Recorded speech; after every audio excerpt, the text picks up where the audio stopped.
Querido amigo, hoje temos como alvo estudarmos os capítulos 26 e 27 desse segundo livro das Crônicas.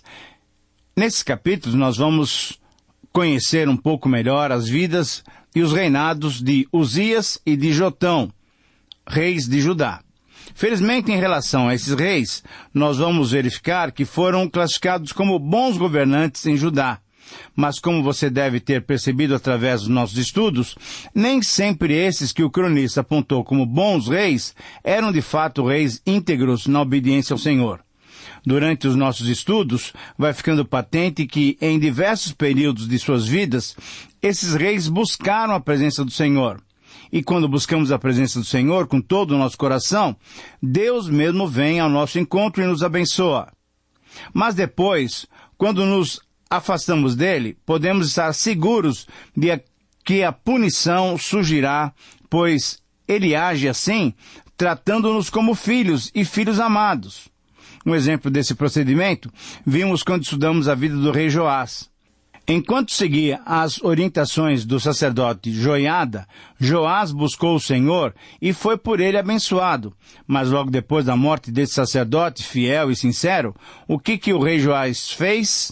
Ele preferiu seguir o caminho mais fácil e mais largo, que era o caminho proposto pelo reino do norte, pelo casal de governantes Acabe e Jezabel. Adorar os ídolos ao invés de buscar o Senhor era deixar o Senhor, era abandonar o Senhor. E deixar o Senhor significava deixar o templo, quebrar a aliança e receber como recompensa a culpa e, consequentemente, receber a ira do Senhor. Temos que nos lembrar que muito tempo antes, logo depois da crise da incredulidade, ainda lá na época da caminhada pelo deserto, tendo como objetivo entrarem na terra prometida, Deus deu aos israelitas orientações seguras de como deveriam se comportar. Nós lemos claramente essas palavras de Moisés. Por que transgredis o mandato do Senhor? Pois isso não prosperará, conforme Números 14:41. Deus sempre chamou o povo e sua liderança de volta para si, mostrando-lhes que os abençoaria. Mas, entretanto, se o abandonassem, ele também os abandonaria, inclusive conforme nós vimos nesses livros das Crônicas, no capítulo 28, versículo 9 do primeiro livro, e no segundo livro, nesse que nós estamos estudando, no capítulo 7, 19 e 20, capítulo 15 e capítulo 12 a 15 também. Deus sempre enviava mensageiros profetas, instrumentos seus para advertir o povo, para fazê-los voltarem e se reconciliarem consigo mesmo. Deus nunca quis que o seu povo seguisse por caminhos tortuosos.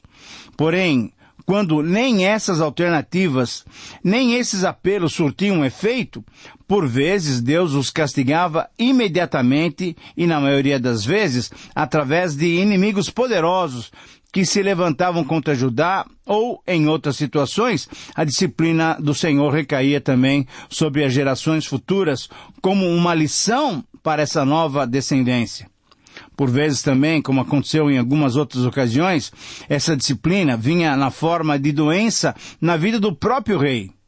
No caso de Uzias, que é o primeiro rei que estamos conhecendo hoje, aconteceu exatamente assim.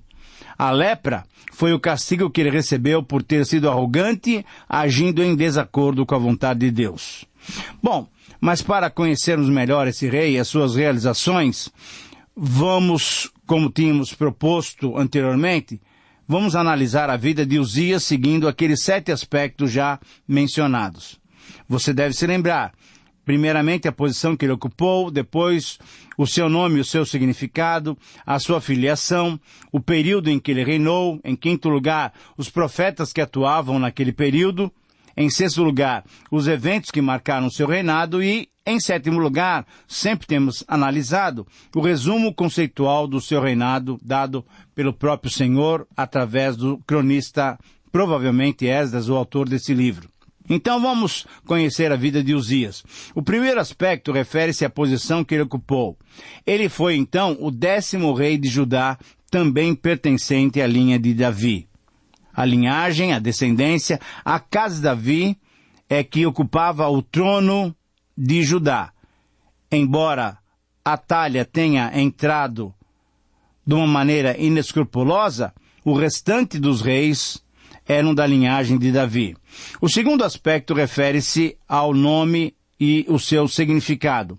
Uzias era o seu nome, mas esse rei também foi conhecido por Azarias. O nome tem um sentido especial, pois significava Jeová é a minha força, ou a quem Jeová ajudou. Durante uma parte do seu longo reinado, Uzias agiu de acordo com esse nome. O terceiro aspecto refere-se à sua filiação. O seu pai foi o rei Amazias e a sua mãe chamava-se Jecolias. O quarto aspecto refere-se ao período em que ele reinou.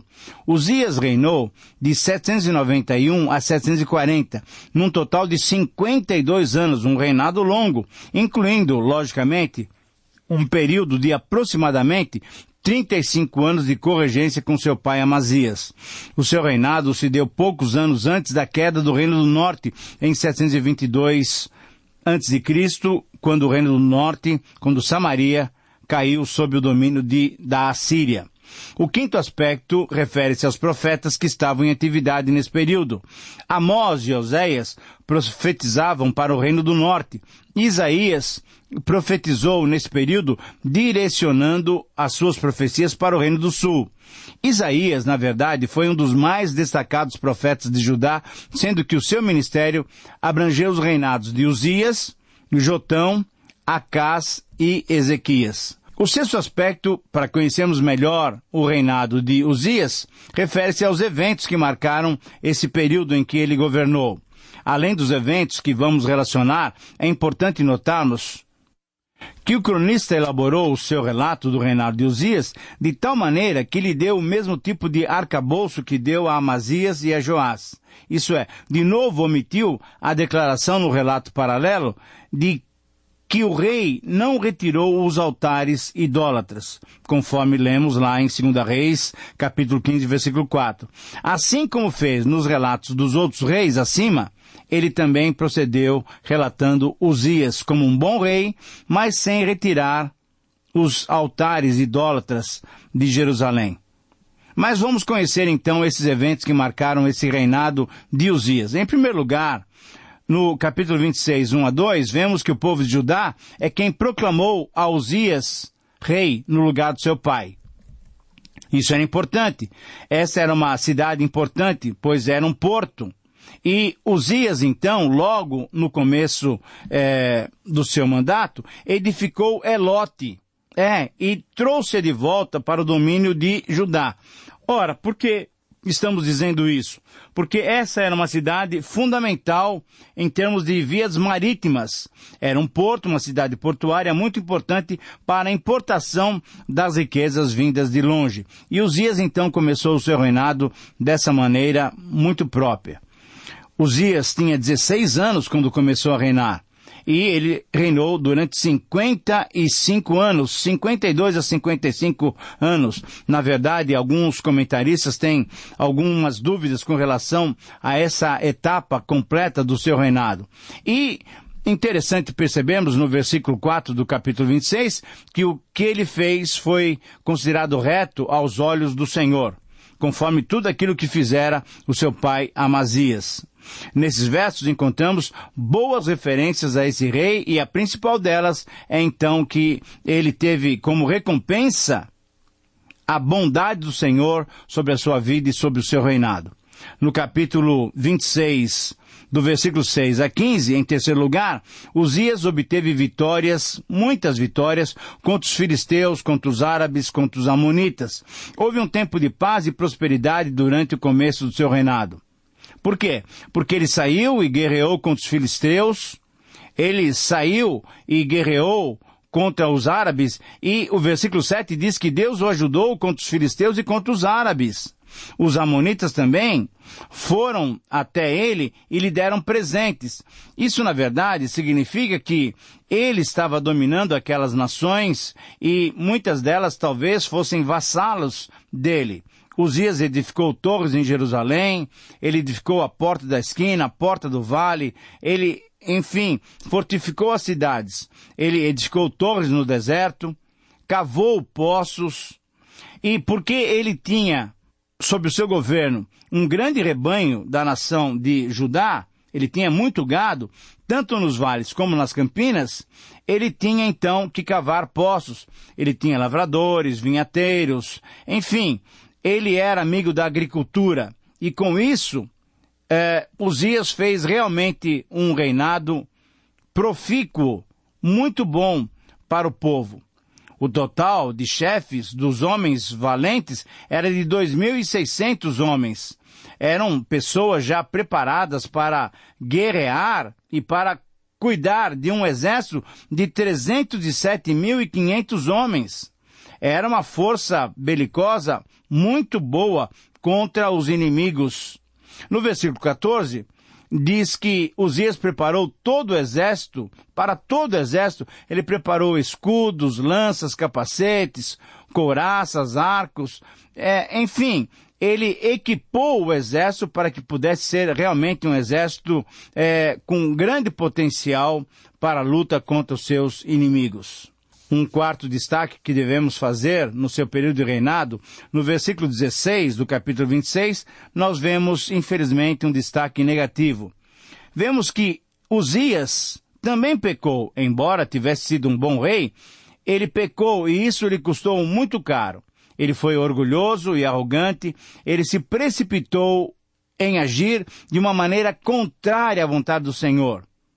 Veja o versículo 16, disse que, havendo-se fortificado, já tendo então estabelecido o seu reino, o seu coração se exaltou, e o seu coração se corrompeu, e ele transgrediu contra o Senhor.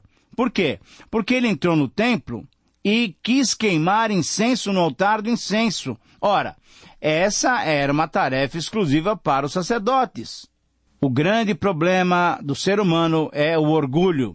Quando nós chegamos a alguma posição de destaque, sem reconhecer que Deus é quem nos trouxe àquela situação, nós nos orgulhamos. E quando nos orgulhamos, fazemos coisas contrárias à vontade do Senhor. Em quinto lugar, um outro destaque que devemos fazer, nos versículos 17 e 18, Uzias então foi repreendido por Azarias, o sumo sacerdote, e por mais outros 80 sacerdotes corajosos e destemidos que enfrentaram o rei. Na verdade, enfrentar o rei era alguma coisa realmente muito delicada. Mas o que fez um homem sério como Azarias e os seus companheiros de sacerdócio? Enfrentaram, resistiram ao rei Uzias e lhe disseram claramente: olha, Uzias, para você não compete queimar incenso. Isso é para a linhagem de Arão. Nós somos consagrados para queimar incenso. Então, retire-se do santuário. O que aconteceu, na sequência, nos versículos 19 e 20, é um sexto evento que nós queremos destacar aqui, é que Uzias recebeu como punição pelo seu pecado o surgimento da lepra. E aí, então, ele teve que sair rapidamente do templo, reconhecendo ele mesmo que Deus o tinha ferido pelo seu pecado. A lepra, quando lhe saiu a testa perante os sacerdotes, ora, junto ao altar de incenso, foi uma prova clara de que Deus não estava aprovando a sua atitude. E assim, não apenas porque Azarias o expulsou do templo, mas porque ele mesmo reconheceu que Deus estava contra ele e apressadamente, então, ele saiu do templo e foi morar numa outra casa, inclusive, não mais no Palácio Real. Um sétimo evento, nesse período em que ele reinou, nós encontramos no capítulo 26, 21 a 23, em que o cronista relata que essa lepra, essa dura disciplina do Senhor contra Uzias, foi uma disciplina que durou até o restante da sua vida.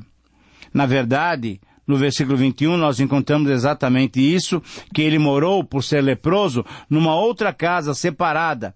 E ele foi excluído, então, do templo. E Jotão, o seu filho, tinha o encargo da casa do rei. E ele, Jotão, então, começou a reinar no lugar do seu pai.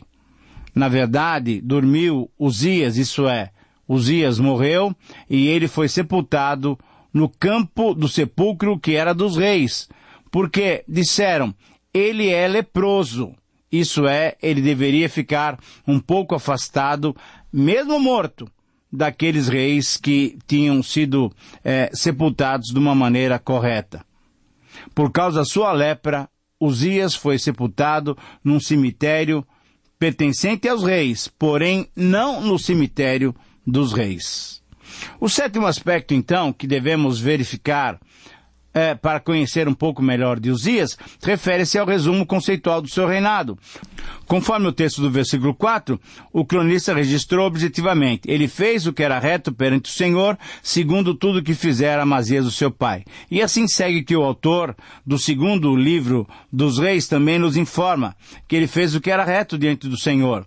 Porém, o autor do segundo livro dos reis, como eu já tinha dito anteriormente, nos mostra que tão somente os altos não se retiraram, não se tiraram, porque o povo ainda sacrificava e queimava incenso nos altos, demonstrando então, de uma maneira muito clara, que Uzias também não foi de todo íntegro diante do Senhor. A lição que aprendemos na vida de Uzias é que o cuidado que devemos ter em servir o Senhor deve ser fundamental para nós desenvolvermos em nossa vida. Uzias, querendo servir o Senhor, depois de estar fortalecido, depois de ter se firmado no trono real, ele se orgulhou e aí desempenhou um papel para o qual não tinha sido designado. Nós temos que tomar cuidado, querido amigo, para não invejarmos os outros com seus dons, com as suas atribuições que Deus lhes deu. Temos que cuidar também, pois quando somos abençoados e nos fortalecemos, corremos o risco de nos orgulharmos e ficarmos soberbos. Que Deus nos abençoe. Devemos lembrar sempre que Deus resiste aos soberbos, mas dá graça aos humildes. Muito bem, agora podemos olhar então para a vida do rei Jotão, para a vida e para o reinado do rei Jotão, que sucedeu Uzias no trono de Judá. O primeiro aspecto refere-se à posição que ele ocupou. Jotão foi o 11º rei de Judá, também pertencente à linhagem de Davi, e a sua história também está registrada no segundo livro dos reis, no capítulo 15, 32 a 38. O segundo aspecto refere-se ao seu nome e significado. O nome Jotão significa Jeová é perfeito, e o seu nome, na verdade, foi honrado pela prática da sua vida pessoal. O terceiro aspecto refere-se à sua filiação. Jotão era filho do rei Uzias, de quem acabamos de estudar agora, e a sua mãe chamava-se Jerusa.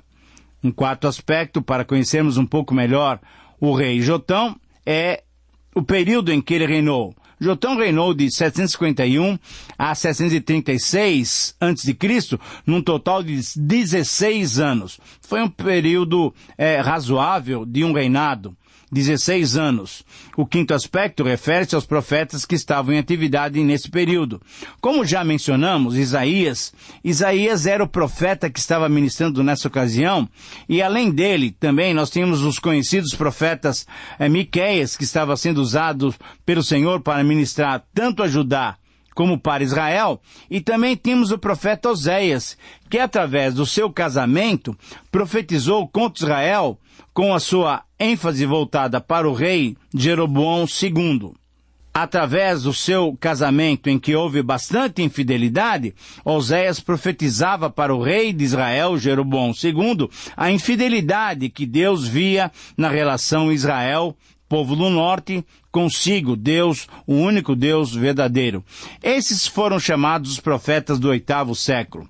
Um sexto aspecto referente ao rei Jotão, ao reinado de Jotão, refere-se aos eventos que marcaram esse reinado. Um primeiro evento é que o cronista nos apresenta Jotão começando seu reinado com 25 anos.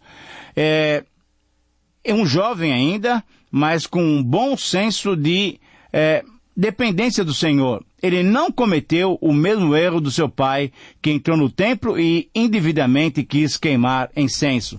Em segundo lugar, um outro evento, o erro de Jotão foi não ter sido forte o suficiente para eliminar por completo a idolatria entre os judeus.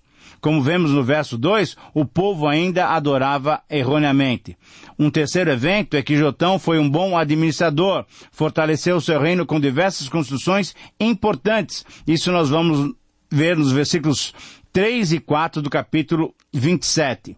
Em quarto lugar, um outro evento é que Jotão guerreou e venceu os amonitas, tornando-os vassalos. Vassalos eram os povos derrotados que pagavam tributo ao povo vitorioso.